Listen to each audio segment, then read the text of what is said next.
Yeah, thank you very much. But let me first thank the Vice Minister Do Hong Viet and to thank all of you for appreciation toward me myself, but not me who did the job, but a lot of us here to do the same, to have did the same job. We have Lan Anh here, Hùng Sơn here, and many people engaged on this series conference from the very beginning. And one person very important, but not here today, the former Deputy Prime Minister Phạm Gia Khiêm, who supported and who guided us from the very beginning. Without his permission, nothing can be done. Thank you very much. And again, thank the organizer to allow me to be the moderator of the very first section. And we have many veterans, all of them engaged in very beginning of this series conference. And I think that they well known to all of us here, no need to introduce. We have Professor Thayer, we have Professor Wu, and Professor Bachman and Dr. Nguyen, yet all of us here from the very beginning of this series conference. So I don't think we need a long introduction, but we jumped directly to the presentation. So one question is how many minutes each presenter can have? About 10 or 15 minutes? 15 phút, okay. Okay, so without further ado, let me invite Professor Thayer to the floor. Yeah, you have 15 minutes. Thank you very much. Well, good morning. As an ex-soccer referee, I started my stopwatch, and under FIFA rules, the referee is the sole control of time, but I have to concede to the chairman. Okay, thank you. I'm doing the code of conduct in the South China Sea. Is the journey more important than the destination? Several years ago, a very senior ASEAN diplomat used the expression, the journey is more important than the destination. And then about 18 months ago, I met that same senior diplomat, and he used the same expression. So I want to answer it today. Is the journey, the diplomatic journey to achieve a code of conduct, more important than the destination, a verifiable, complete code of conduct? So I'm going to move on. So my talk is divided into three parts: an overview of ASEAN's quest to negotiate the code of conduct in the South China Sea. I put it from 1985 to 2008, but we'll see. The key diplomatic milestones which we were to address, and then how has that diplomatic journey impacted on ASEAN and ASEAN-China relations? Now, the background is, it's actually, we're celebrating the 15th anniversary, and I was here for the first one. That's why it's 2009. But if you're looking at the South China Sea, it's 31 years. That happened in 1992, when in the present area around Vanguard Bank today that's in the news, China awarded a concession to an American company in Vietnam's exclusive economic zone. Vietnam is not a member of ASEAN, and there were serious confrontations, and ASEAN issued its first statement on the South China Sea, 1992. Didn't mention the parties, which is consistent to the present, and called for self-restraint and a code of conduct. Then we fast forward. China occupies Mischief Reef to build shelters for fishermen in 1995. And the Philippines in particular, but ASEAN issues its second statement on the South China Sea and calls for a code of conduct. Little known to some people are that the Philippines then drafted a code, and through negotiations in March 2000, the two sides exchanged codes of conduct in the South China Sea, the ASEAN draft and the China draft. They disagreed on a number of points, such as geographic scope. Vietnam wanted the Hoàng Sa, Paracel Islands included, and I don't want to get into the details. There are other military exercises, the shoes on the opposite foot these days about who was protesting back then versus now. And so from that failure, more negotiations, and the template, the Declaration on Conduct of Parties in the South China Sea, 2012. 5 areas of cooperation, and then that call for a code of conduct. And that has been a boilerplate for the ASEAN position since then. And then to to complete this background narrative, terms of reference for the ASEAN-China Joint Working Group to implement the DOC, which is the formal title of the negotiations, has continued since its first meeting in 2005. But to conform to our invitation of the last 15 years, when you mention 2009, you look around and say, what? It was the UN Commission on Limits of the Continental Shelf that set May as a deadline to make claims for continental shelves. Malaysia, Vietnam, joint, separate. Philippines and China objected. And China tabled officially for the first time its 9-line map. Highly controversial, didn't conform to cartography under international law for determining boundaries between countries, etc. But there it was. And so we have a Chinese legal claim since developed. The most important were adoption of guidelines to implement the DOC. And that is a long story. When the ASEAN drew up guidelines, and I think that's on my next slide, so I'll get out into detail, it took a long time before they were approved, and we'll see why. And then you could hold the first ASEAN senior officials meeting, which oversees the Joint Working Group. And then ASEAN itself worked out its 6 principles. This is July 2012, to adopt the guidelines, to conclude a regional code of conduct, to full respect for international law, including UNCLOS, exercise self-restraint, non-use of force, peaceful resolution of disputes. That's boilerplate. But to me, what's very important, because we use the word ASEAN, and that's not quite the case. That in 2005, at the first meeting of the Joint Working Group, ASEAN presented its draft. And point 2 was that ASEAN should meet together and form a common position and then talk to China. Well, we follow here 6 years later in 21 successive drafts went by. ASEAN dropped that position in favor of dialogue. And they agreed to report to the foreign ministers what progress was being made. So it's 11 parties to the South China Sea, 10 ASEAN member states, and China. So when we use ASEAN, it's a kind of misnomer. We have to say ASEAN member states, I would point there. And that gives you plenty of scope for building consensus or otherwise. And China objected to that, and that's why, because it said these matters should be solved bilaterally. So the negotiations, as I say, are between those 11 parties. To continue now, then other milestones. We have a debacle in Phnom Penh, which we're all aware of. ASEAN had agreed on a common position. They had a meeting of the foreign ministers. They had a retreat in the evening, and they're going around the drafts that several countries, Malaysia and others, had drafted, Singapore, etc. And someone leaked to me the transcript from a tape recording that had to be made there, and I published on it. So I know what was said and what order it was said. And China's Hor Nam Hung kept saying, I don't, you go the first one, you go around alphabetical order and you address everything. And then we got stuck on several paragraphs in the South China Sea. And Hor Nam Hung said, it's a bilateral matter. I'm going to walk out. And he finally did. So there's no joint statement.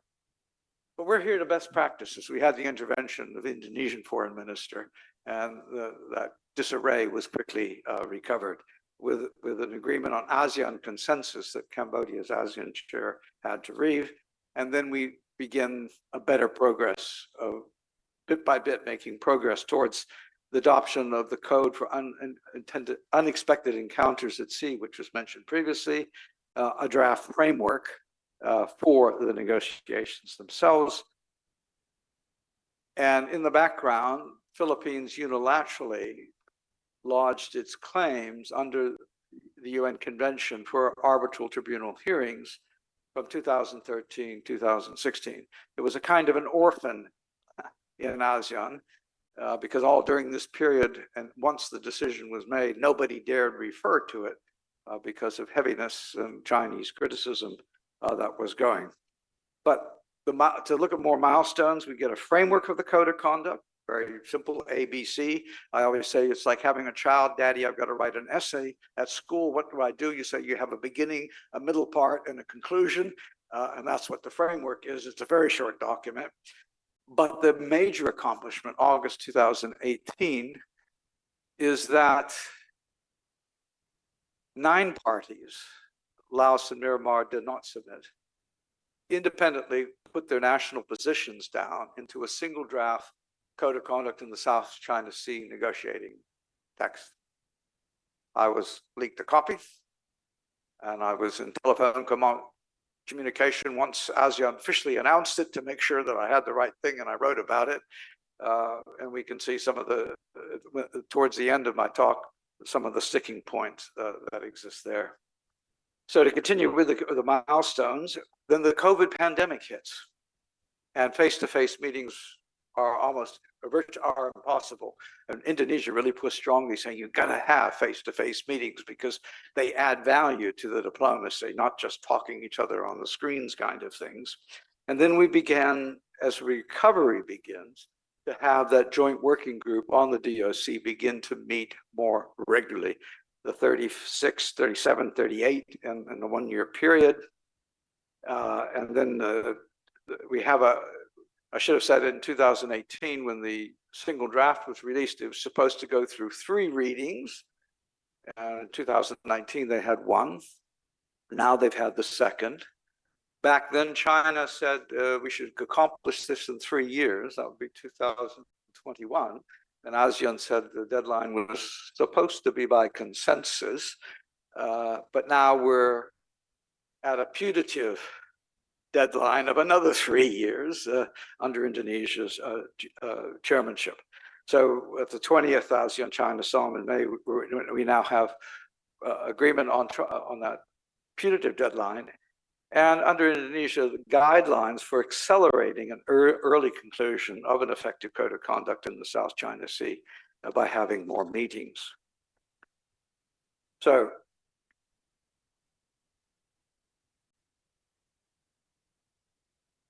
I've worked in a military environment all my year, and what I'm doing is commander's intent. When I get a letter from the president of the DAV inviting me and say to address positive trends in development and best practices, I'm going to try to do that. So to help Vuong Bien Sang, being Sam, and Merang Vuong Bien San with an H. Okay. So I want to then look at the impact on ASEAN of this. The journey. Think of all your friends, European, that go off to Spain to walk El Camino Real. You start out as a group and you moan and bitch, and everybody's got different objectives, but your objective is to finish the bloody walk, but you've got to bring along the fast, the slow, and the talkative, and the quiet ones.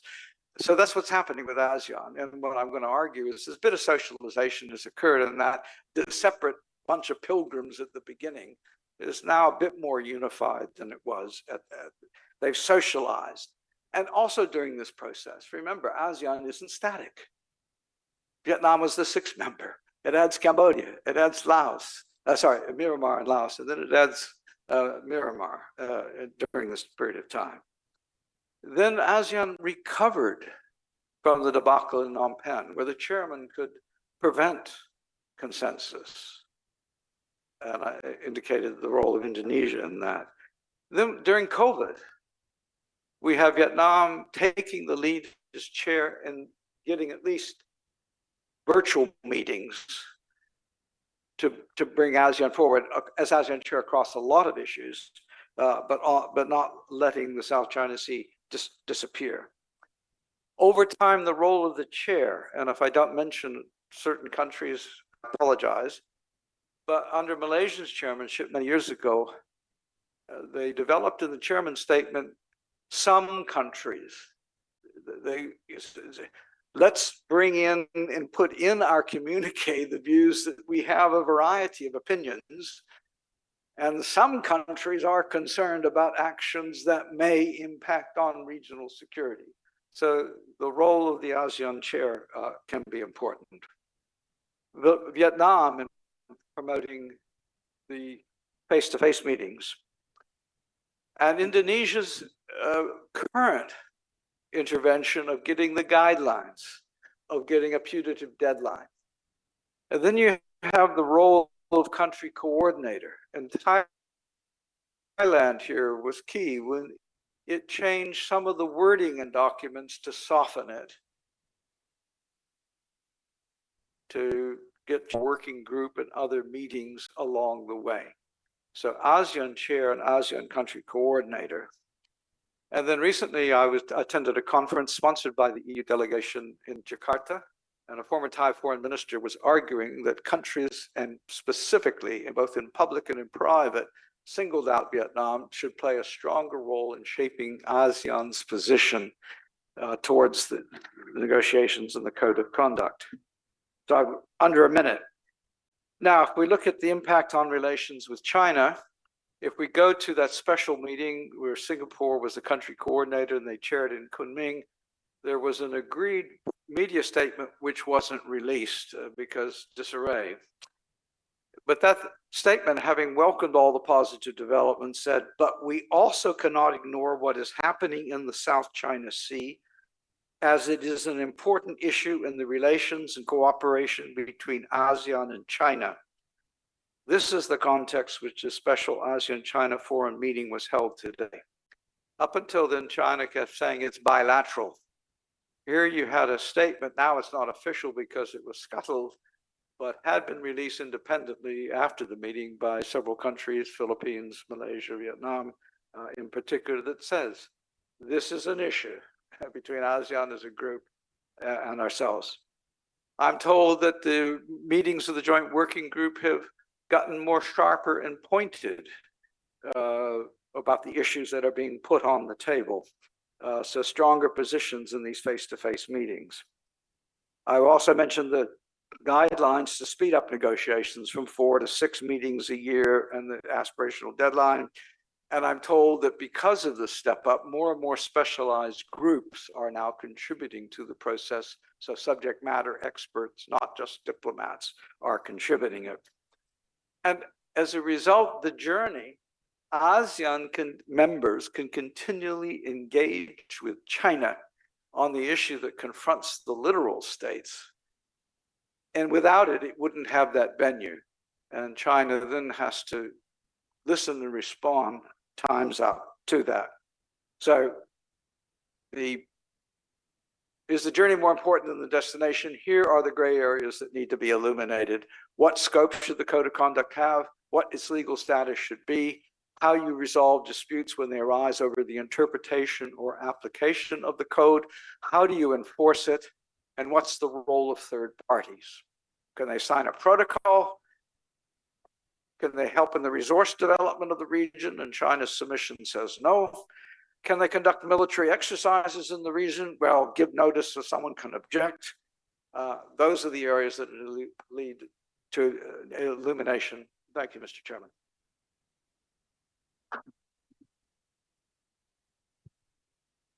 Thank you, Professor, for overviewing of ASEAN journey to the code of conduct. And I like your expression that the journey is more beautiful than destination.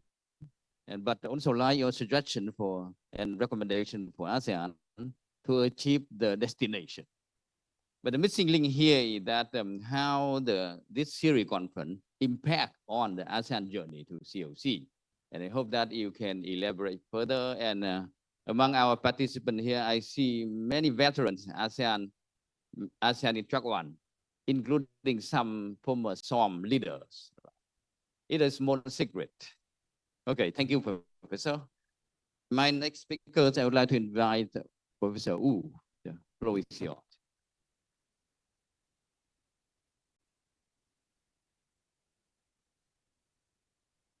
Thank you, Ambassador Deng. First of all, I would like to express my sincere appreciation to the organizers, particularly DAV, acting president is here, for inviting me to participate in this important event, the South China Sea International Conference. It's the first time for me to attend this event in person. Last year, I took part on video links because Professor Zia just discussed the COC issue. He looked at the history of the COC negotiations. I'm going to look at the South China Sea issue from three parts. The current situation of South China Sea and what will be the driving forces of the South China Sea situation evolution. If time allows, I will look at what kind of lessons we learn from the last 15 years of South China Sea issue and how to promote maritime cooperation among us. The first part of my presentation is assessment on the current situation and the trends of the South China Sea. It's my personal observations. As you see, since the beginning of this year, the South China Sea issue has once again made headlines internationally, though there is no denying that the situation at the sea is still stable and under control as a whole. Consultations on the Code of Conduct in the South China Sea have completed the second reading of the text as scheduled. The 14 working group meeting just completed a couple of days ago in Beijing. So everything is going smoothly with the COC negotiation. China and ASEAN countries also adopted a set of guidelines for accelerating the earlier conclusion of effective and substantive code of conduct in the South China Sea, which sets another new 3-year target. Because in 2016, China and ASEAN countries reached consensus to set a 3-year target. It means from 2018 to 2021, because of the COVID, this target was not realized.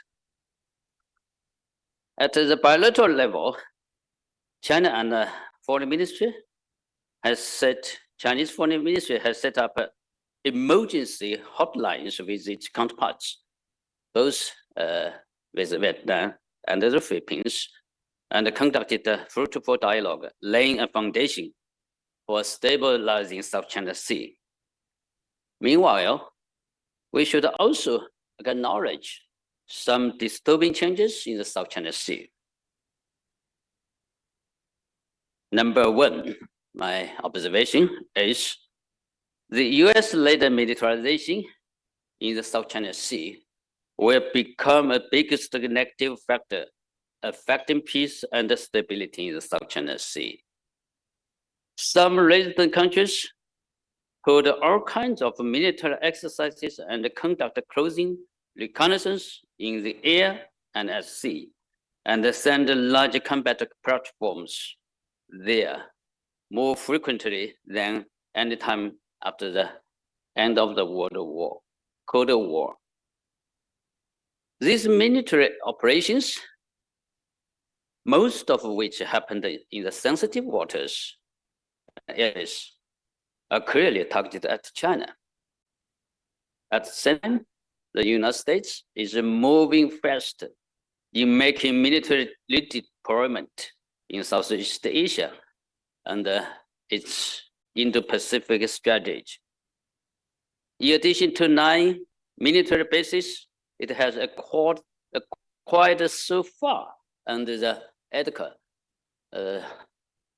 Enhanced Defense Agreement between United States and Philippines, shortly EDCA. The United States military plans to have more military bases in the Philippines, from Luzon Island in the north to Palawan in the south central region. My second point is multilateral security mechanism against China have emerged one after another in the South China Sea. Since 2021, the United States, Japan, Australia, and some countries in the South China Sea region have been keen to build multilateral security structures such as Quad, the security dialogue mechanism between United States, Japan, Australia, and India. The US, Japan, South Korea, and the AUKUS are cases in point of US-led security alliances. Just last May, the United States and the Philippines signed the bilateral defense guidelines. Last month, their natives launched the joint sail in the South China Sea, based on which the US attempted to build a mechanism with the Philippines, Japan, Australia in the South China Sea. So all these small security groups, in my opinion, targeted China as their imaginary enemy. My third point, claimed countries in the South China Sea region are taking unilateral actions in new ways compared to the previous period. Unilateral actions such as construction on islands and reefs, as well as oil and gas deployment in disputed waters, have heightened tensions among claimed countries. Confrontation is notably increasing between China and the Philippines over Huang'an, the Second Thomas Shoal, and Ren'ai, the Second Thomas Shoal, and Huang'an is Scarborough Shoal. My second part of presentation is about the analysis of the reasons for the South China Sea to become a complex international issue and for military cooperation to stagnate.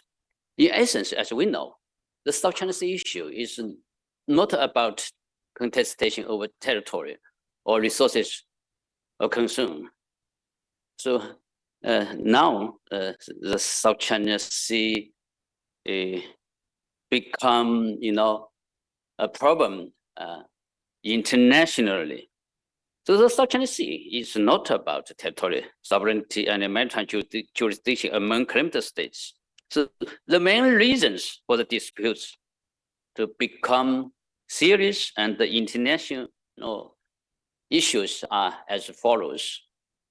Number one, in South China Sea policy, I mean, United States takes sides with claimed countries and connive with them to change the status quo. Does it mean if we look at the US policy, to adjust it from neutrality? So neutrality is no longer US South China Sea policy. Now, if we look at the statement issued by then US Secretary Mark Pompeo in July 2021, in the 4 years anniversary of the arbitration ruling, United States now is taking sides. What does it mean? It means whatever countries is confronting with China and making trouble in South China Sea, United States will give its support to them. So the US South China policy is based on the need to preserve its hegemony and obstruct the rise of China's maritime power. It is aimed at maintaining its power presence and dominant power in the South China Sea region. The US is also strengthening its forward military deployment and military presence in the South China Sea region in order to increase the cost of China's efforts to uphold the regional stability as well as the rights and the interests there. Second, some claimed countries take unilateral actions aimed at maximizing their interests and consolidating their vested interests, which is an important factor affecting the progress in maritime cooperation in the South China Sea. Starting from 2009, Carl just mentioned, some claimed countries prioritizing their own interests and claims have kept interfering with the consensus reached on the DOC through unilateral actions, They have taken the status quo, broken the status quo in South China Sea, built after the 2002 when the DOC was signed between China and 10 other countries, leading to a spiral increase in the tensions and the differences among climate countries. Third one, some climate countries lack adequate political will and mutual trust, which has weakened the crisis management and the maritime cooperation mechanism.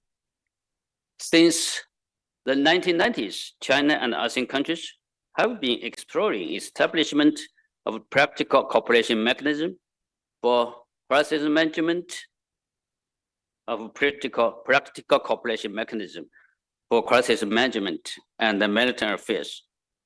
It proposed to establish 3 specialized technical committees on marine scientific research. China and ASEAN, we have established such a mechanism, and the environmental protection, on navigation safety and search and rescue, and on combating transnational crimes at sea. However, to create more backup complete before agreement is reached on the text of the COC, and backed by the United States to replace maritime cooperation with unilateral actions. So those above actions have dragged the feet of practical maritime cooperation under the DOC framework. My last part.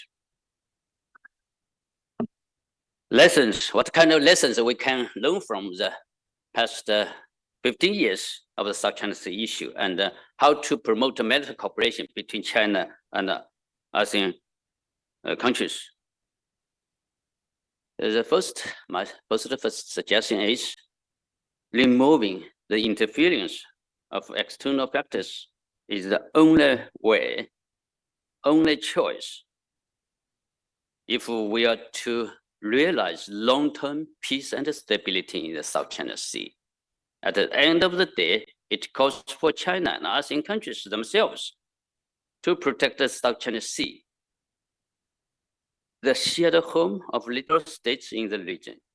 Intervention of external forces will only make the tensions more complicated and difficult to be resolved in the South China Sea, jeopardize the efforts of regional countries to build mutual trust, and undermining existing cooperation in the region. Second suggestion, only by eliminating the negative impact of the arbitrary tribunal's ruling can we build a consensus on cooperation and lawmaking in the South China Sea. Facts have proved that rather than resolving maritime disputes, the arbitration ruling on the South China Sea in 2016, initiated by the Philippines against China on the South China Sea, which has a lingering negative impact on the relations between China and the Philippines, the maritime cooperation among claimant states, and the situation at the sea. So at the same time, it has affected the efforts of regional countries over the years to resolve disputes through peaceful negotiations, maritime cooperation between China and ASEAN countries under the DOC framework, and their consultation on the COC. Countries in this region needed to be clearly aware of this and make a joint efforts to overcome the existing obstacles if they were to return to the track of cooperation and realize their shared interests. Third, it is more urgent than ever to build a crisis management mechanism in the South China Sea, free from outdated unilateralist mentality and based on the consensus on the principles of the reached the DOC.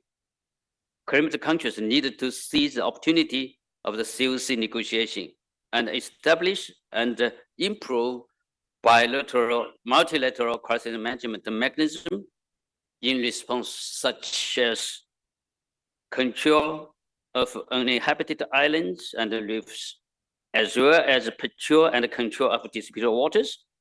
We needed to have more strategic and policy coordination through high-level diplomatic consultation mechanisms hotlines for maritime emergencies, and the communication channels between the frontline departments to avoid miscalculation caused by asymmetrical information. Fourth, we need to have more parallel progress in the DOC implementation and the COC consultation, as the COC will not come into being without the full implementation of the DOC. Its implementation in the past 2 decades has shown the irreplaceable of the role of the DOC in peace and stability in South China Sea and in functional cooperation at sea. Advancing the COC consultation is not only an integral part of the DOC implementation, but also an ultimate goal of the DOC. Should the implementation formulation of the COC be abandoned halfway, it would not only mean the DOC implementation is incomplete, but also affect the political mutual trust between China and ASEAN countries, unilateral actions, and reduce the South China Sea once again to an arena for greater power competition. Last suggestion. The level of maritime cooperation is a barometer of mutual trust and consensus among littoral countries. Practical cooperation at sea is a responsibility and obligation of littoral states under United Nations Convention on the Law of the Sea, and a major goal of the DOC. Caribbean countries can formulate a list of tasks for implementing the DOC based on the 5 major areas of cooperation identified in the DOC: marine environmental protection, marine scientific research, marine navigation and transport safety, search and rescue, and combating transnational crimes at sea. Caribbean countries can begin with cooperation projects on which a consensus has been reached. They can start some small and easy projects in low sensitive fields at the bilateral level before we move on multilateral level. For instance, conduct a joint survey on fishing resources and then build a database for sharing the information and jointly combat the IUU fishing. So, following the consensus-oriented and result-oriented approach, littoral states can deepen maritime cooperation in the South China Sea, and mutual trust can be built gradually and gradually. Thank you very much. Yeah, thank you, Professor Wu, for a very straight and forward assessment on the current situation, and for your very scholarly analysis on the factor behind of the current situations, intro and actual regional factors, and also for your recommendation on how to go forward. I think that your presentation would inspire a lot of scholarly questions that we would go further in this, the next part of the section. My next speaker, I would like to invite Professor Beckman. Yeah, floor is yours.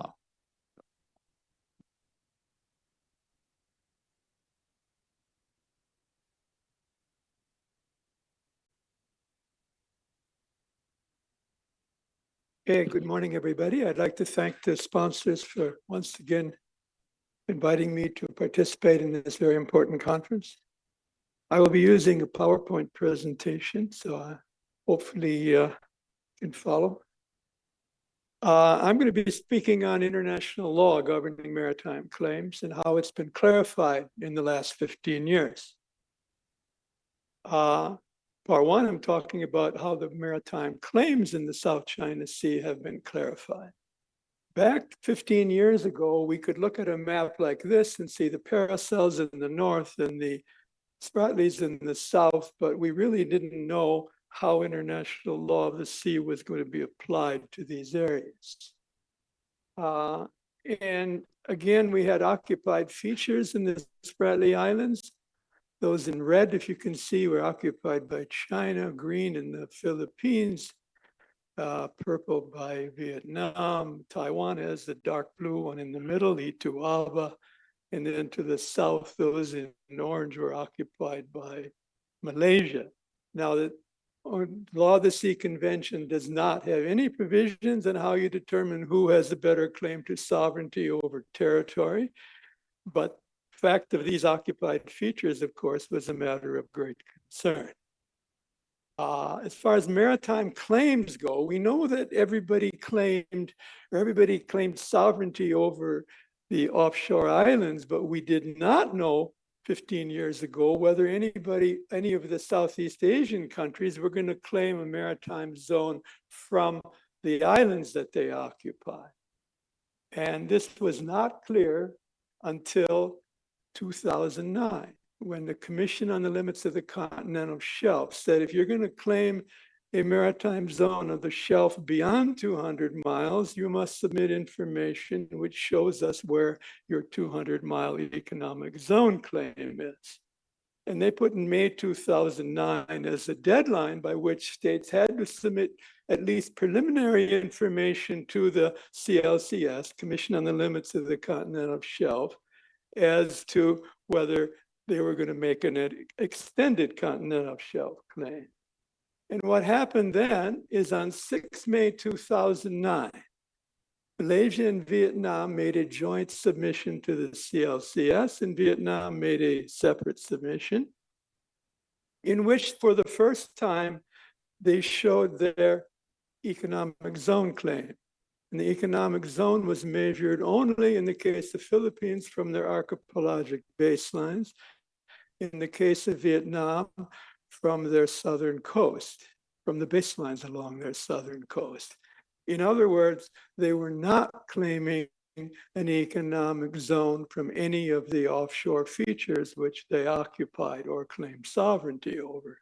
So this, for the first time, meant that we had a zone of high seas or outer continental shelf in the middle of the South China Sea, which would, of course, now be governed by the 2023 BBNJ Treaty.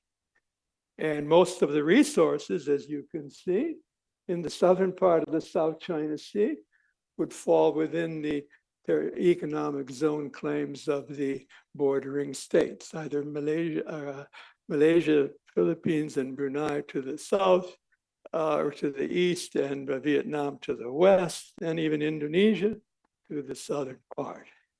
Now note the date, 6 May 2009. On the following day, China made an objection to the joint submission of Malaysia and Vietnam, in which for the first time they attached a map to their diplomatic note, but they made the statement China has indisputable sovereignty over the islands in the South China Sea and the adjacent waters. We assume that would mean a 12-mile territorial sea, but also enjoys sovereign rights and jurisdiction over the relevant waters, which is not a legal term of art, as far as I know, as well as the seabed and subsoil below the relevant waters. See attached map. And the map was, of course, the map on the left side of the screen, the so-called now infamous 9-dash line map. In other words, China was claiming sovereign rights and sovereignty over all the islands, but sovereign rights and jurisdiction over essentially the entire South China Sea. Now, this produced what I call the first battle of diplomatic notes, in which people objected, or states objected to China's diplomatic note. And then China at one point in 2011 responded. But you notice even Indonesia objected to the notes. And these are interesting reading if you go to the website. Okay, part two, I'm looking at the arbitral award. The arbitral award is the second development which clarified how the law of the sea applies in the South China Sea. First, starting with clarification of the provision, arguably intentionally or vaguely drafted provision. It was the only way they could get agreement. But the tribunal interpreted the provisions. An island is a naturally formed area of land surrounded by and above water at high tide.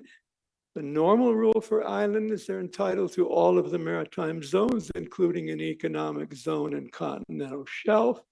But paragraph 3 says rocks which cannot sustain human habitation are not entitled to an economic zone or continental shelf. In other words, the very tiny features rocks are only entitled to a 12-mile territorial sea. Now, jurisprudence of the International Court of Justice, island can mean anything. It can be sand, it can be rock, it even be coral, so long as it's naturally formed. It cannot be formed by artificial means. Similarly, rock can be anything.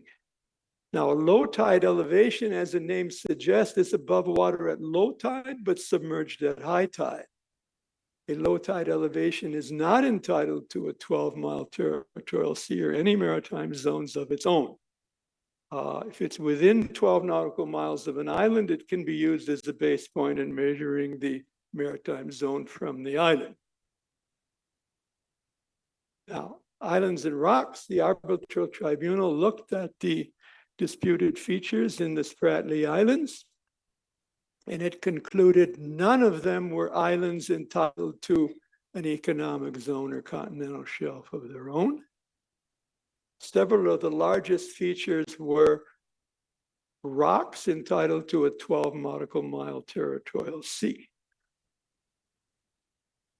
This was critically important because what it means is that, well, there are other rulings of the tribunal I'll go over first. I have a little trouble seeing the sign here, but claims on maritime zones must be from land territory, cannot be from artificially created territory. Claims to historic rights, sovereign rights and jurisdiction to explore and exploit the resources must be based on the provisions of UNCLOS. And UNCLOS superseded any historic rights that anybody might have claimed to resources. In other words, the Law of the Sea Convention, which all of the states, including China, are parties to, say if you want to claim maritime zones, it must be in accordance with the provisions of the Law of the Sea Convention, not according to any historic claim you might have had. Tribunal also ruled that land reclamation and construction activities, China had breached their obligations with respect to protection and preservation of the marine environment. Land reclamation, also the tribunal ruled cannot change a rock into an island entitled to a large economic zone. It cannot change a low tide elevation into an island, to a rock entitled to a 12-mile territorial sea. So in effect, the tribunal clarified how the provisions in the Law of the Sea Convention applied to the Law of the Sea, applied to the South China Sea. With respect to low tide elevations, the tribunal ruled that several of the features in the Spratlys were low tide elevations, and they were not entitled to any maritime zones of their own. This included the Mischief Reef, which had been occupied by China, and Second Thomas Shoal, which is in the news every day, I think, occupied by the Philippines. Tribunal ruled there were low tide elevations entitled to no maritime zones of their own. And because they're more than 12 miles from any island, and they're within the economic zone of the Philippines, they fall within the jurisdiction of the Philippines. This is, on the left is China's initial build up around Mischief Reef back in the mid-90s. And on the right, it shows this reef has now been turned into one of the military installations with runways, et cetera, and other facilities. Now there's the two features, Second Thomas Shoal and Mischief Reef. This is a map of the tribunal put out. Those in yellow are occupied by China. Ituava is the one with a square around it, or a square orange rectangular shape around it. But notice the two on the right here, Second Thomas Shoal and Mischief Reef. What the tribunal said, that these are more than 12 miles from any island, and they're within the economic zone of the Philippines, so jurisdiction over them lies with the Philippines. Now this is an end result of this. This is a map put out by a couple of friends we have on our website. But if you follow the decision, there will be an area of high seas in the middle of the South China Sea. This is the joint submission of Vietnam and Malaysia for an extended continental shelf. This was Vietnam's separate submission. And notice that although Indonesia is not a party to the disputes over the islands, Indonesia, of course, is affected by the 9-dash line because it cuts into the economic zone claim of the Philippines from the Natuna Islands. Another one to point out here is that the areas that you read about in the press a lot, Reed Bank up here is where the Philippines would like to exploit for gas, there are no islands around Reed, and it's in the economic zone of the Philippines, so it clearly would be under the jurisdiction of the Philippines to exploit the resources there. There's Mischief Reef and Second Thomas Shoal. You take the result of the award of the tribunal is that almost all of the resources in the South China Sea, of course, would fall to under the jurisdiction of either the Philippines, Malaysia, a little bit down here, Brunei, Indonesia, and even Vietnam gains more than anyone because Vanguard Bank, which is a major oil and gas potential here, is not near any island, and therefore it is clearly only within the jurisdiction of Vietnam. The only area that is an overlap between contested features within the economic zone of Vietnam is a Spratly Island, another one here. So again, it's the Southeast Asian the winners on this. I see my time is up, but everybody's run over as well, so I'll run over a little bit. What the tribunal did not rule, which is sometimes you read in the paper that China's island building is illegal. The tribunal did not rule that the island building and construction of the features, it has changed the balance of power, but there's no rule that says you cannot build up an island and put facilities on it. And the tribunal did not rule that militarizing the features was illegal either. This is sometimes the press gets wrong. Is the award legally binding? Of course, it's legally binding to all parties to the convention, which includes China. There isn't anything the Philippines can do to enforce the rule, of course, and the tribunal itself has no army or air force, and it can't enforce it either. But technically, it's binding on China, as was the jurisdiction of the tribunal. Second battle, the diplomatic notes, very quickly. 2019, Malaysia pulled something out of a drawer which had been dated earlier, and it made a submission for a separate submission for an extended continental shelf as well. It's area right here, that's the joint submission of Malaysia and Vietnam, a separate submission of Vietnam. They made a claim here, which in effect meant they also believed that they had an extended shelf in the area that would be high seas in the water and extended shelf below, which is important because it provoked what I call the second battle of diplomatic notes, in which a series of notes were sent by the various parties to the UN Secretary General challenging. And what's interesting here, it wasn't just the Southeast Asian countries, but it was also some of the Western countries also entered the diplomatic fray. 2023 map, as far as I can see, doesn't change anything. But we're waiting, I guess, until the geographers give us a precise location of the dashes compared to the previous maps. Otherwise, I think I'll stop there. Thanks for your attention. Thank you, Professor Bachman, for a very clear and illustrative analysis here. And I think everything is very clear and good from the legal standpoint. And I love your last part on the question of what tribunal did not rule. It's a very good question. And remain things that we have to do next sections. And my next speaker, Dr. Nguyen, you have 15 minutes.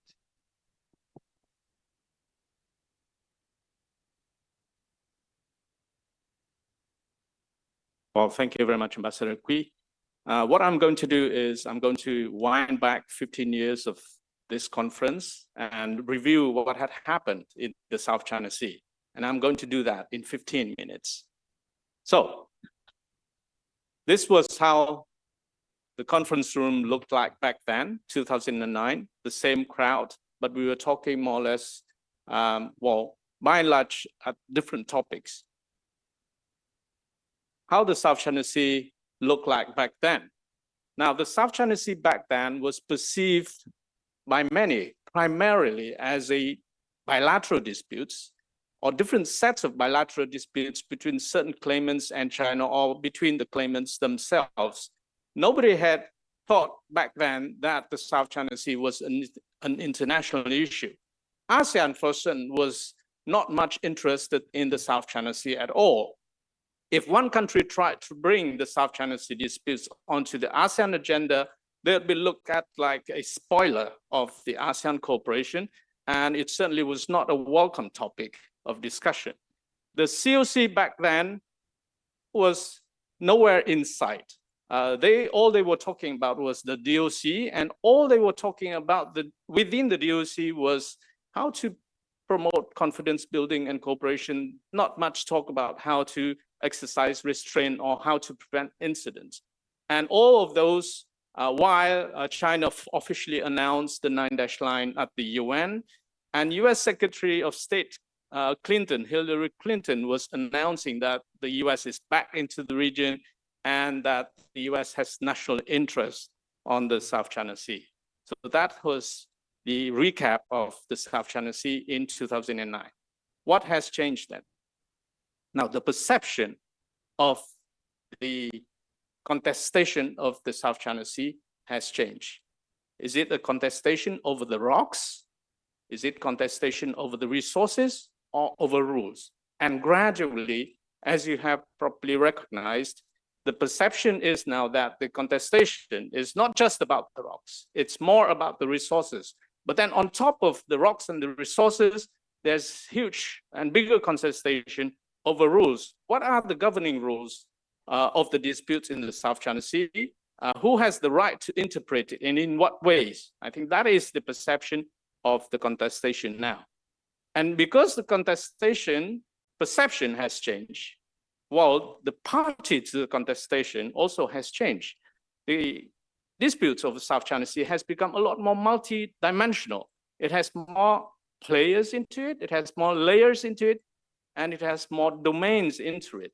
It also became multilateralized because now ASEAN is fully involved. I would say not involved in the disputes, but they want to be central in having a voice on how these disputes should be resolved or how it should be managed. It also has gone into the broader multilateral context. We've seen the South China Sea being discussed even at G7, G20, or at the UN. So there is clearly an, if not international, then global interest on how such geopolitically or geostrategically contestation is managed. And sadly, as previously mentioned, the South China Sea has also become a lot more militarized. We have seen a clear shift of balance of power in the South China Sea, the fortifications of several outposts, and obviously we see a lot more military assets in the region. Now, the South China Sea contestation has also gone multi-domain. No longer is the contestation only in the sea surface. We have seen greater contestation in the submarine domain, greater contestation even in the air or even in the space. And so it has become a multi-domain contestation. And the latest contestation we are looking at is the contestation over the seabed and what is laid on the seabed, such as internet cables. This is the map of the global internet cable, and much of it is going through the South China Sea as well, and that has become the subject of latest contestation over the South China Sea. Now, with the advent of technology, I would say that technology has become a very critical part of how the South China Sea disputes is evolved.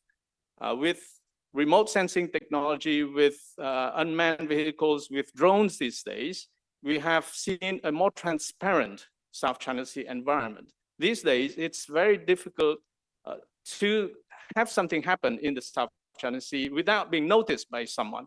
And that is also the evidence of the latest development in the South China Sea. We've been watching these few days.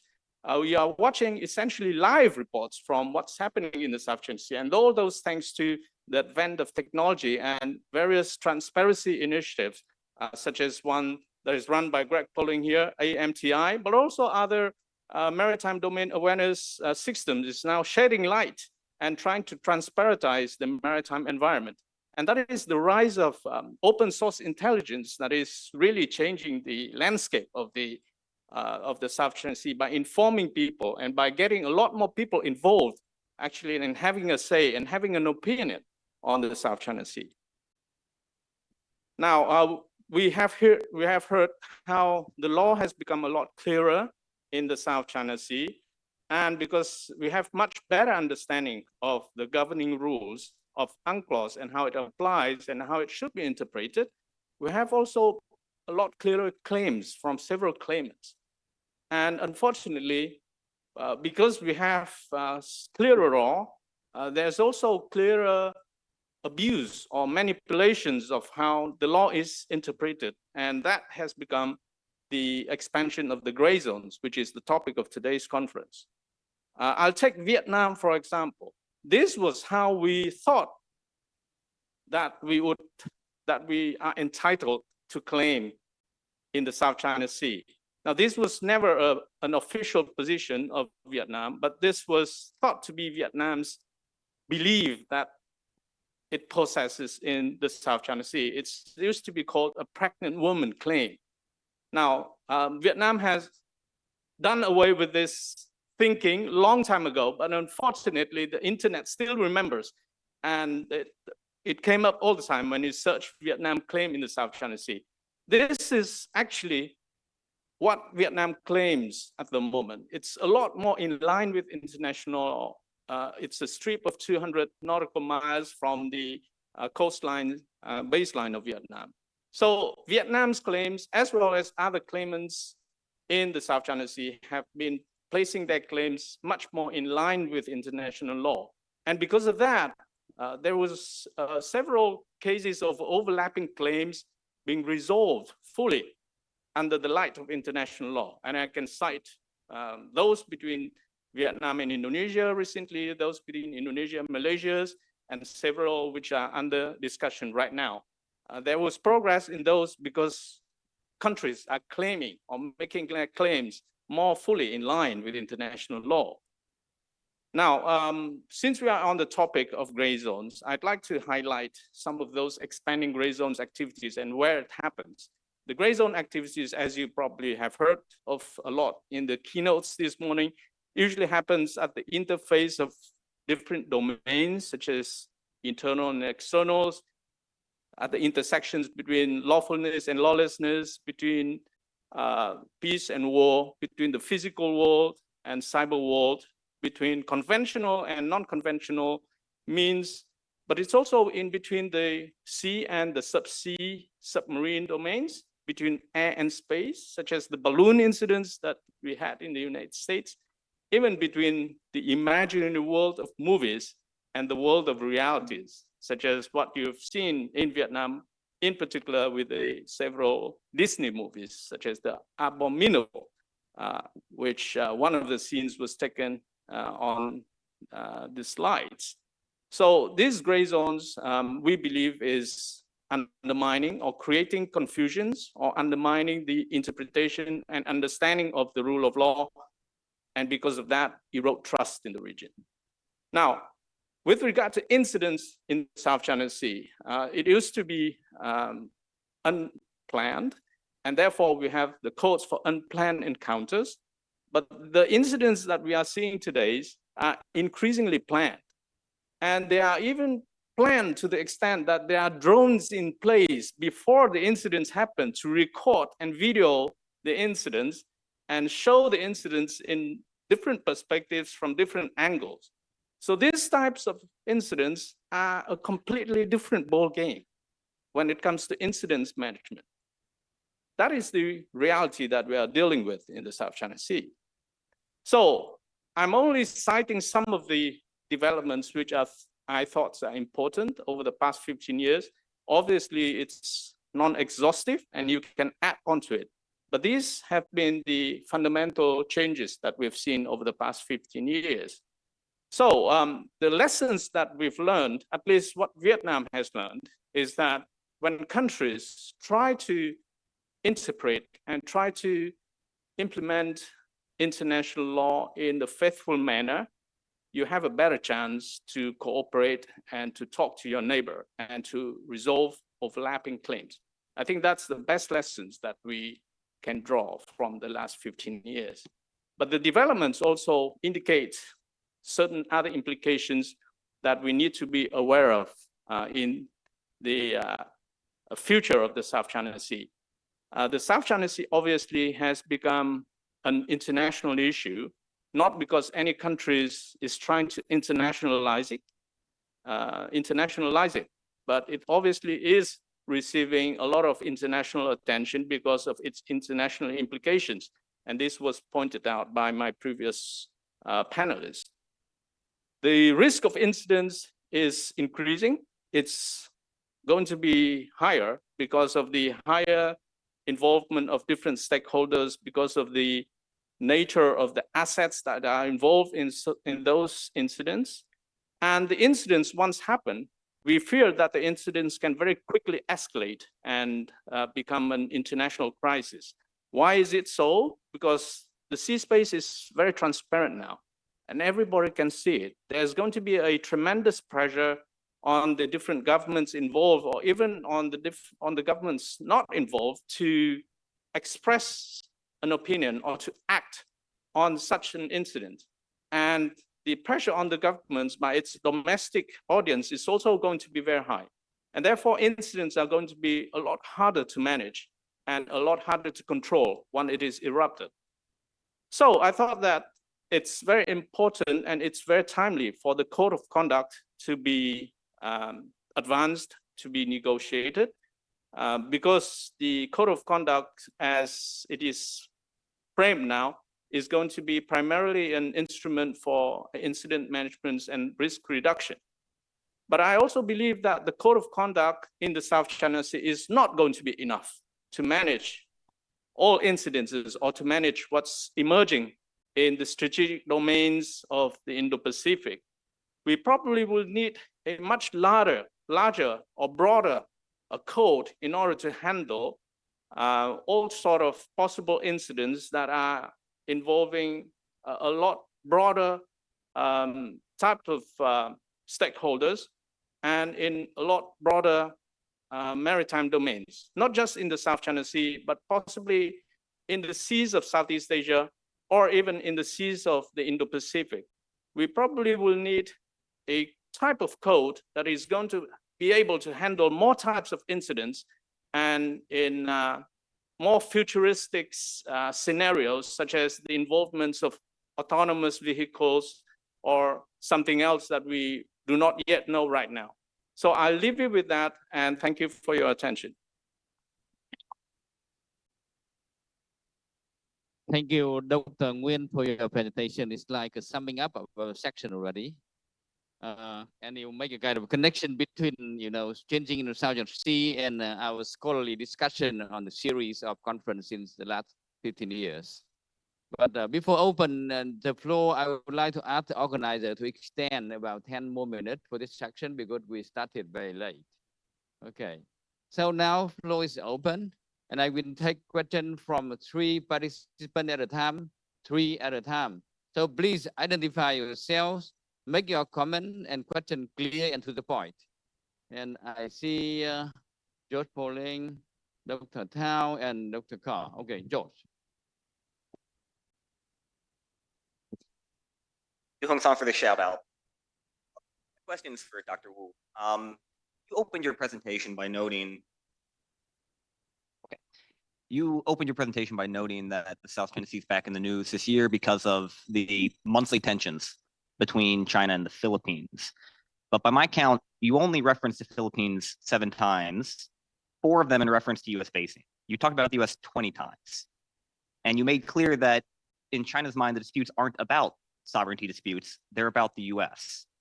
How can China negotiate with Southeast Asia in good faith and de-escalate tensions if it believes that every action taken by Southeast Asian claimants and every objection they make is ultimately just a reflection of the United States?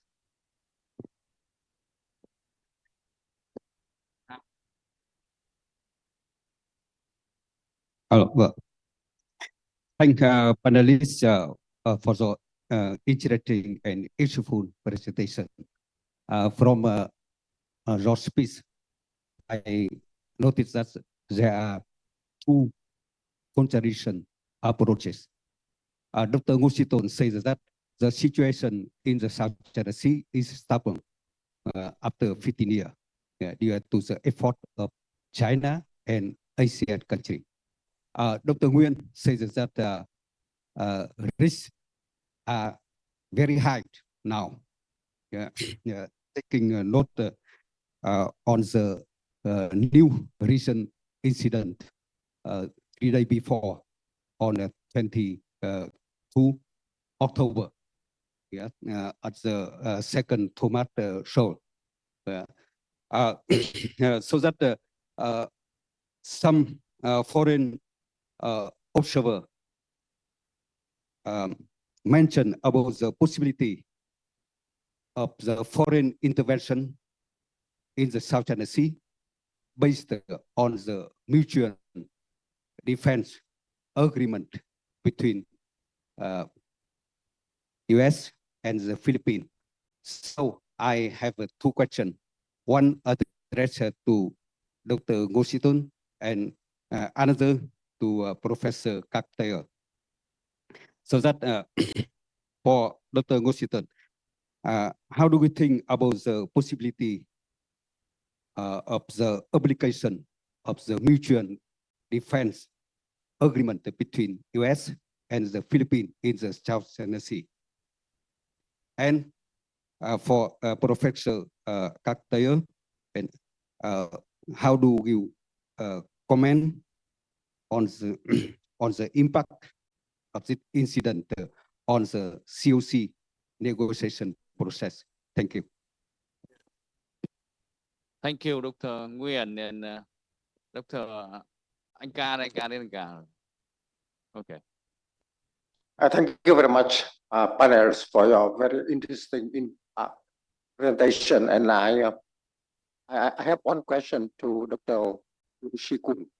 As you know that the South China Sea is a large marine ecosystem. It means that marine animals can travel to one place or can migrate from one place to other places.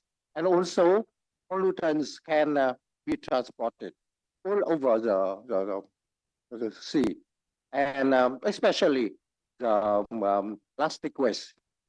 So it means that for sustainable development, the South China Sea, we need cooperation of all countries surrounding the South China Sea. And I believe that the disputed maritime claim in the South China Sea hinder such cooperation. And I have observed in many years, and in fact, there are still very limited cooperation. And one on scope of the cooperation is the 9 dash line and recently 10 dash line claim from China. And as Professor Wickham already presented, the rule of the arbitration tribunal under the Annex 7 of the UNCLOS have ruled out that the 9 dash line has no legal base. China, a member of the UNCLOS, still claim the 9 dash line. So my question is, what is the legal base that China, a member of UNCLOS, still claim the 9 dash line? Thank you. Okay, thank you. We have 3 questions to Dr. Wu and 1 to Professor Thayer, okay? Yeah, Dr. Wu, floor is yours.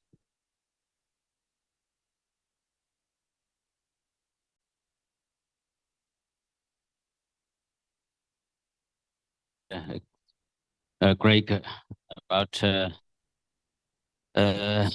U.S.-Philippine bilateral relations. You mentioned, yes, in my remarks, I mentioned quite often the Philippines and the United States. Why? To be frankly speaking, now I would say the South China Sea situation is getting deteriorated.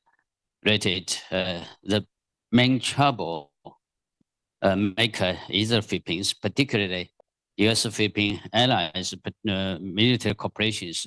If we look at the incidents between the Second Thomas Shore, Renaijiao, and also the Scarborough Shore, United States was behind, because China and the Philippines was reached the agreement over the Second Thomas Shore during this Aquino third administration. Why? This time, the Renaijiao was escalated as a pressure point. It is because the Philippines, violated its promise to move away the worship granted by the Philippines in 1999, and violated the promise not to construct the Second Thomas Shore as a military base, and not supply a constructive or conveys construction materials to the Second Thomas Shore. That's the main reason. And also,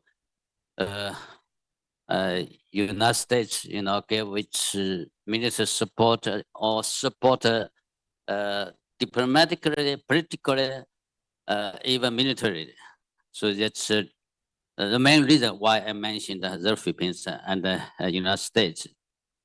Other Southeast Asia countries, I didn't mention in my remarks. It depends what they will be doing.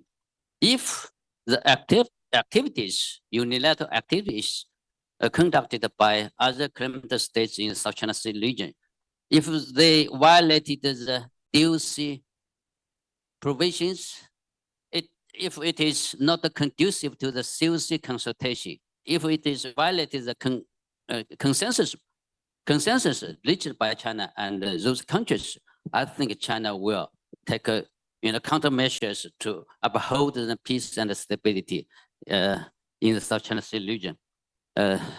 That is the question. First question, my response to Greg. The second question about my friend, you mentioned the arbitration ruling, right? Base 9 dash line. 9-9. Okay, 9-9 is the legal base. The legal meaning of 9-9. What significance the 9-9 carries? Some, when attend the international symposium, all questions was about the 9-9. Why China, didn't make clear what the 9-9 carries? it's easy for China to make clear what is the special meaning for the 9-line. If China does so, I think the whole international community will, ask China why China should do like this in this time. What's your intention? Frankly speaking, if we will look at the statement issued by Chinese government soon after the July 12th, 2016, the arbitral tribunal, made its decision on the arbitration initiated by the Philippines. The statement says China has sovereignty over 4 islands, Nansha, Xisha, Zongsha, and Dongsha. And also those islands have internal waters, territorial sea, contiguous zone, EEZ, and the container shelf. And also China has this historic rights in the South China Sea. So those claims should be viewed as what China claims in South China Sea, what the 9-line means or U-shaped line means. So should be, that's my interpretation to the legal base of 9-line. What is another question? No. Okay, that's okay. Thank you. If I've understood the Dr. Tao's question to me, it was the impact of the U.S.-Philippine expanding access under the EDCA Enhanced Defense Cooperation Agreement. That expansion comes under a 1951 Mutual Defense Treaty, where an armed attack on the ships, military or state ships in the Pacific waters would invoke consultations between the two sides. It's generally aimed at a larger one to deter China from aggression and the ability to respond to Taiwan and Philippine concerns that they could suffer collateral damage. And it's in line with the Marine New Doctrine to disperse and be able to conduct fires from coastal and defend littoral strips of coast and operate shoot and scoot to deter China. So in a larger balance of power and being from Australia an ally with the United States, I see that as stabilizing. For code of conduct negotiations, which I specifically asked, well, it gives the Philippines a bit more backbone as a small, weak country in dealing with a major power whose navy is constantly expanding and being quite aggressive. And it puts in these, I don't like the word gray zone tactics or what, it's gray zone operations, the tactics of the fire cannons and the ramming, but it will put in the mind of Chinese Coast Guard and other ships out there, do they want to escalate?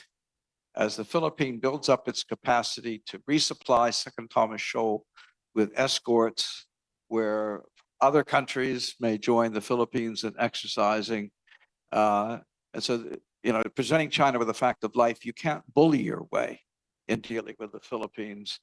It will, but it's not going to derail the code of conduct negotiations. It's just going to prolong them because the interest, we hear the word consensus of all parties have to be met.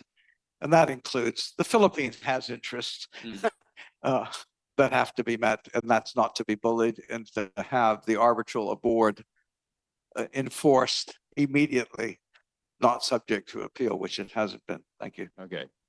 Thank you, Professor. Next round of the questions. Who wish to comment? Ambassador from India. Yes, please. And then the lady on the left. Yeah. Okay, closer. Okay, Ambassador from India. Thank you very much. I think in one of the presentations, quadrilateral dialogue was misrepresented as quadrilateral security dialogue, which is an incorrect description, which I see also keeps appearing in some of the papers. I thought it is good for the audience to know that that's not the phraseology used by Quad in its dialogue, and it seems to be aimed at, motivated in some ways. the question I wanted to ask was that the substantive and effective code of conduct is how is being kind of very often described in ASEAN papers. For an effective code of conduct, how can it be an effective code of conduct? I think there were references made during the presentations about, you know, the journey itself being more important than the destination. Is the destination of an effective code of conduct can mean what? I think if somebody would like to elaborate among the panelists. Thank you very much. Yeah, thank you, Ambassador. The lady on the left, please. First of all, I want to thank all the panelists for your great presentation. And I would like to ask Professor Wu two questions. First of all, you mentioned that we should remove the influence of the external factors in the South China Sea issue. But in different perspectives, the benefit and the harm of the external factors might vary. So how do you think we could come to a universal standard of what to sort out what are the good external factors and what are the bad external factors that we should rule out, we should exclude from the South China Sea issue? That is the first question. Regarding the second question, I want to ask you how China, as the leading country in the region, could play their part in solving the South China Sea issue and ensure peace and security, and particularly regarding the COC progress. So how can China play a part in enhancing the cooperation and negotiation? Thank you so much. Okay, thank you. Yeah, you. Yeah, in the middle, the gentleman. Well, I'm Sinead Kanacho, who is about to talk later, but let me ask a question to Professor Robert Bakeman. In your presentation, you seem to agree that all those islands and rocks under China's control are artificial islands. Mm-hmm. Do you agree or not? Because in my opinion, this is a question that constantly comes to me. I have my own explanation. Look, my argument is these islands, like Mischief, actually is an extension of a natural maritime feature, because it's obvious. Otherwise, we have a very simple questions. Where do the names come from? Right? They have either English name or Chinese name before. They are just not, land reclamation out of blue, and then China gives them a name. So they're not artificial islands. They are extended. They're extension of a natural maritime feature. Do you agree to that or not? Thank you. That one more participant. Okay, lady on the right, please.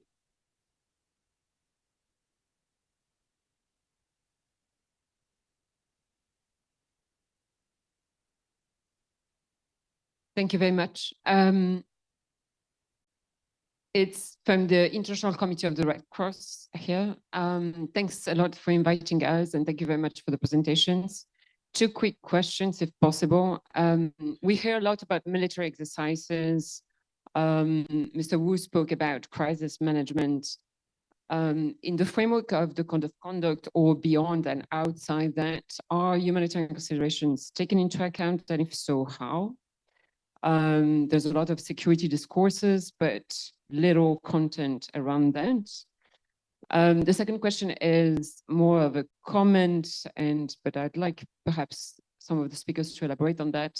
There are a lot of discussions going on in New York or elsewhere on new technologies. Several of you referred to that. We really hope to see more states actively participating in the global discussions on autonomous weapon systems and cyber. Particularly from Southeast Asia, as this is really missing. Thanks. Yeah, thank you very much. So I think Dr. Wu will have two questions. And one question from the online participant there, you see, right? Okay, and then Beckman, you have one, and Carr, you have one. And then Dr. Nguyen, would you answer the question from the lady on the Red Cross question? So Dr. Wu. Okay, I will address them one by one with regard to COC, because Professor They just touched upon many points of the COC. I would like to discuss the COC from my perspective. Okay. I think The COC consultation negotiation now is going smoothly. We just completed, China and the 10 ASEAN countries completed the second reading, and now moving to the third reading. And also just last July, China and 10 ASEAN countries reached a new consensus on the guidelines for accelerating the earlier conclusion of the COC. So it is our consensus to speed up the COC negotiation as soon as possible. The difficulty is once we touched upon those, complicated issues, Carl just mentioned, the relationship between DOC and the COC, the third party's interest, and on how to implement the COC and the geographical location or scope, there will be differences between China and ASEAN countries, even among countries of ASEAN countries. So in this sense, I don't think it's easy to move fast and smooth, despite the China and the ASEAN countries reached consensus to speed up as soon as possible. So if it is, reached consensus or concluded on schedule, and the COC should have legal binding force, I think it's beneficial, conducive to the peace and stability in the South China Sea region. The second question is why China insists to exclude the external forces to involve the South China Sea. If we look at the dual track approach, that was the consensus reached by China and ASEAN countries in 2014. What does it mean? It means that peace and stability should be upheld by China and the ASEAN countries, and the South China Sea disputes should be directly resolved by the parties concerned. So external countries, if their activities, their initiatives with regard to South China Sea region or South China Sea issue, if they are conducive to the peace and stability, they are welcome. If the intention for them, particularly, to be honest, United States, even now Japan, to involve the South China Sea militarily, to conduct such as joint military patrols in the South China Sea in disputed areas and targeted at China, I don't think it's conducive to the peace and stability. So that's the main reason why China would like to join with ASEAN countries to exclude the external countries' interference in the South China Sea issue. Another question? No, yeah. Another question, military cooperation. In my opinion, no military cooperation, no the resolution of South China Sea, no mutual trust between China and ASEAN countries. So my suggestion is 4 steps with regard to South China Sea issue resolving or uphold the peace and the stability of the South China Sea region. Number 1 is CBMS, confidence building measures. And the second one, and moved to preventive diplomacy. And the third one is crisis management. The COC should be viewed as a crisis management from Chinese perspective, not a dispute settlement mechanism. The last one, joint development. Joint development in disputed area means the high level of mutual trust between China and ASEAN countries. That is eventual final goal of China ASEAN countries. Thank you. That's my response to questions. Great, thank you, Professor Wood. Professor Beckman. Yeah, status of mischief reef and Second Thomas Shoal. I agree with the judgment of the arbitral tribunal. You look at the feature in its natural state. If it is natural state, it is above water at low tide, but below water at high tide. It is a low tide elevation. Land reclamation cannot change the status of a feature. It remains a low tide elevation. And since it is more than 12 miles from any island, it's in the economic zone of the Philippines, and it's subject to the jurisdiction of the Philippines. You look at this, if the status of the feature is an island, means that naturally formed state, it must be above water at high tide. Neither Mystery of Reaper second choice. South Thomas Shoal meet that standard. Thank you, Dr. Nguyen. Yeah.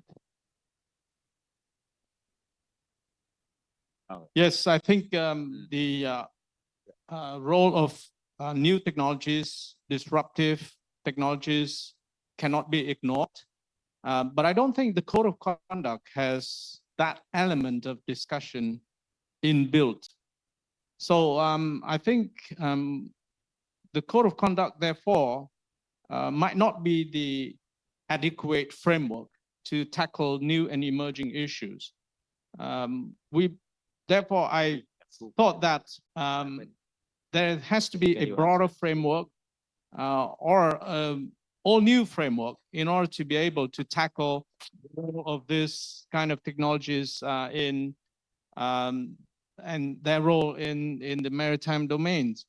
I also think that there has to be more stakeholders involved in such a talk, because obviously between ASEAN and China, we can do a lot, but these are not the key players that influence the adaptations of new and emerging technologies like AI or autonomous weapons. Therefore, I think with new technologies, we need really new thinking and new approach in order to be able to be future-proof in our dealing with emerging issues in the South China Sea. Thank you. Professor Thayer. All right, I was asked a question that would take a whole session, and I think it's how to make the COC effective. And I got 5 quick bullet points, and I'll shoot them out. One, in there is a provision from several ASEAN countries that the COC itself should be expanded to include attachments and appendices. So you have very detailed SOPs, etc. And every time I lecture Philippine Navy and other, I go, it's being negotiated by the foreign ministry types, but you naval officers have got to fill in the details. You're going to be there when an incident happens. How do you want to record the evidence? Who do you want to report it with, etc. So add a hell of a lot of this to appendix, make it thick. So you know, because it's like I was involved once at a center where we had the UN military advisor to the Secretary General come in, and we're dealing with 2 and 3 stars and vice ministers about drafting resolutions as the senior executive course in Hawaii. And the basic thing was, if you don't put it in with the UN and you go to Bosnia and you don't get winter jackets, you're going to be cold. So make sure the resolution has everything in it. That's point 1. 2, the scope. The geographic scope, I argue, should be the Southeast Asia Maritime Domain. That's identified in the Southeast Asia Nuclear Weapons Free Zone Treaty. It's the only treaty ASEAN has done. It's the continental, it's the coastlines, it's the territorial sea, it's exclusive economic zones, it's the continental shelf of every state. And ASEAN should have a proprietary interest to see that these aren't changed unless it's by the mutual consent of ASEAN member and anybody having a dispute with it. So you hold the status quo and work on it. 3, the enforcement. The only real provision in the draft that I'm aware of is to take it to the ASEAN High Council, and that's has to be voluntary, and that's a weakness because so having compulsory or binding. The role of third parties is extremely important, and I say, like they can sign on to the Treaty of Amity and Cooperation, they can support it, and legal. The only positive solution in there is Vietnam's. Have the national legislatures ratify this, give the instruments to the ASEAN Secretary General, and have him transmit it to the UN Secretary General. Make it a treaty. Okay, yes, thank you, Professor. Then we take last 2 questions from the online participant. Dr. Wu, please. Yeah. The first question is about the China-Philippines, the water canal incident in last August. China, as we know, China used the water canal to stop the Philippines activities. The fact I just mentioned was that the Philippines violated its promise and has the intention to construct the second Thomas Shore as a military basis, China has no choice to stop such activities. So using water cannon to stop such activity is China's civilian last resort. If the Philippines insist to do so, continue to construct the second Thomas Shore, to resupply constructive materials to the second Thomas Shore, I think China will, use water cannons, even stronger than that. If the Philippines insists to construct the second Thomas Shore as a military basis, that's my personal perspective to that question. That's the only question online. The other question, yeah. Other question. From Other China question views. from Answer military exercises in the South China East Sea is South China Sea. Is okay. If such military exercises between ASEAN countries, just for non-traditional security, if it is conducive to peace and stability, conducive to centrality and the unity of ASEAN countries, I think China has no reason to oppose that. Should be viewed as conducive to peace and stability, to be conducive to the consultation and the negotiation of the COC and implementing the DOC. That is my response. Yes, thank you very much. Questions. Thank you. Since we are run out of time, so please we stop here and please join me to give a big thank to all our presenters. Thank you very much, Professor. Yeah. Good job. Good job. Thank you very much. All right. Okay. Thank you, Professor. Okay. Thank you.